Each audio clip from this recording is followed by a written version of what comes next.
এটা আসলে আমাদের লাইফকে অনেক ইজি করে দিয়েছে, স্পেশালি আমার মতো যারা ওয়ার্কিং উমেন। আমি বলবো আই ওয়াজ টু ইয়াং। সবারই মনের খোদা থাকে সিনেমা করার। বাবা মার সাথে আসলে আজকে শুটিং করছি। আমার মনে হয় না আমার মতো করে অন্য কোনো আর্টিস্ট এত টাইম দিয়েছে। আমার পার্সোনাল লাইফেও একটু টাইম দেওয়া দরকার। অনেকদিন পর দেখলাম যে সেট ফেলে সুন্দর একটা বিজ্ঞাপনের শুটিং হচ্ছে। আমার সাথে শখ সামনে একটা ছবিতে কাজ করবে। ভাইয়ার সাথে এটা আমার প্রথম ডিরেকশনের কাজ। এর আগেও ভাইয়ের সাথে আমার কাজ করা হয়েছিল, অ্যান্ড খুবই ভালো লাগছে যে আমার সব পছন্দের আর্টিস্টরা এত সিনিয়র, সব কাছের মানুষ, মানে আবুল হায়াত বাবা, দিলারামা, ইমন, সবাই একসাথে আমরা কাজটা করতে পেরেছি।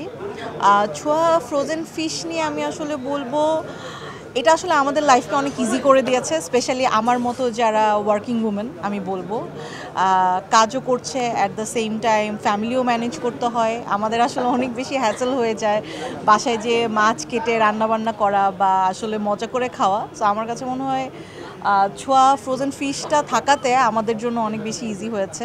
অ্যান্ড আমরা কাজ করতে করতে আসলে একটু টেস্টও করছিলাম। আমি আর ইমন দুজনেই খুব বলছিলাম, ইমন বেশি বলছিল যে খুব মজা খুব মজা। বাকিটা আসলে এটা মার্কেটে আসলে পরে আপনারা সবাই বুঝতে পারবেন।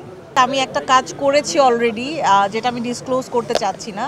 আর নতুন করে কোনো ছবিতে কাজ করছি কি না সেটা আসলে আমার পছন্দ মতো যদি কোনো গল্প পেয়ে যায়, কোনো ভালো ডিরেক্টর কোনো ডিফারেন্ট টাইপের ক্যারেক্টার নিয়ে যদি আমাকে সিলেক্ট করে বা আমার কাছে আসে, আমি ডেফিনেটলি করব।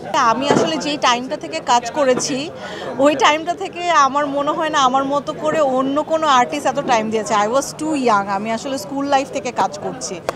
সো প্রফেশনাল জায়গাটায় আমি যতটুকু সময় দিয়েছি অ্যাজ আ পার্সন, আমার পার্সোনাল লাইফেও একটু টাইম দেওয়া দরকার। আমি ব্রেকটা নিয়েছিলাম আমার পার্সোনাল রিজনেই।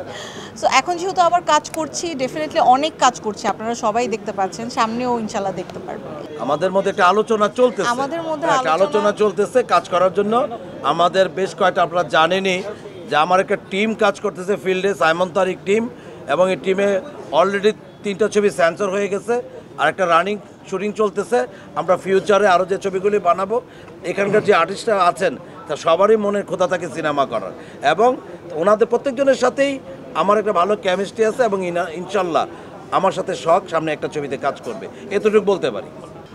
আসলে আজকে বিজ্ঞাপন দিয়ে আসলে আমার ক্যারিয়ার শুরু হয়েছিল, এবং যখনই বিজ্ঞাপনের শুটিং হয় আমার খুবই ভালো লাগে। আর আপনারা প্রতিনিয়তই আমাকে সাপোর্ট দিয়ে এসেছেন একদম আমার ক্যারিয়ারের শুরু থেকে। সো বছরের প্রথম বিজ্ঞাপন শুরু করলাম ছোঁয়া ফ্রোজেন ফিশের, এবং এই মানুষটার সাথে আমার পরিচয় আসলে মানে দীর্ঘ 15 বছর, বাট আমরা আনফর্চুনেটলি কাজ হয়নি। এটা আমাদের বিজ্ঞাপন দিয়েই শুরু হয়েছে, যদিও আমরা দুজনই ফিল্মের মানুষ। আর আমার ফিল্মের ক্যারিয়ার শুরু হয়েছে বেসিক্যালি দারুচিনি দ্বীপ দিয়ে, এবং দারুচিনি দ্বীপে আমার বাবার ভূমিকা অভিনয় করেছিলেন হায়াত আঙ্কেল। সেই থেকে আসলে আমাদের বাবা এবং দিলার আন্টি হচ্ছে মা, এবং বাবা মার সাথে আসলে আজকে শুটিং করছি, খুব ভালো লাগছে। এবং সেই শুটিংটা হচ্ছে এফডিসিতে। সো সব কিছু মিলিয়েই বলবো যে এফডিসিতে শুটিং করলে আমার এমনিতেই খুব ভালো লাগে। আর প্রিয় মানুষ দিলারা আন্টি, হায়াত আঙ্কেল, সাইমন তারিক ভাই, আর অসম্ভব সুন্দর একটা সেট ফেলেছে আজকে এফডিসিতে। এবং অনেক দিন পর একটা দেখলাম যে সেট ফেলে সুন্দর একটা বিজ্ঞাপনের শুটিং হচ্ছে ছোঁয়া ফ্রোজেন ফিশ। আমার মনে হয় যে কাজটা করছি এটা অনেক বড় একটা ব্র্যান্ড হয়ে দাঁড়াবে সামনে, এবং আমাদেরকে নিয়েছে এই জন্য থ্যাংক ইউ সো মাচ। আমি ব্র্যান্ড অ্যাম্বাসেডর হিসাবে ওনাদের সাথে যুক্ত হলাম। আজকে শুটিং, অথবা সামনে আরও এটার বিজ্ঞাপন দেখতে পারবেন, প্রচারণা দেখতে পারবেন। সো আপনারাও সাপোর্ট দিবেন। আর আমরা আসলে কাজটা করে খুব ভালো লাগছে, এটাই, আর কিছু বলার নেই। Thank you so much.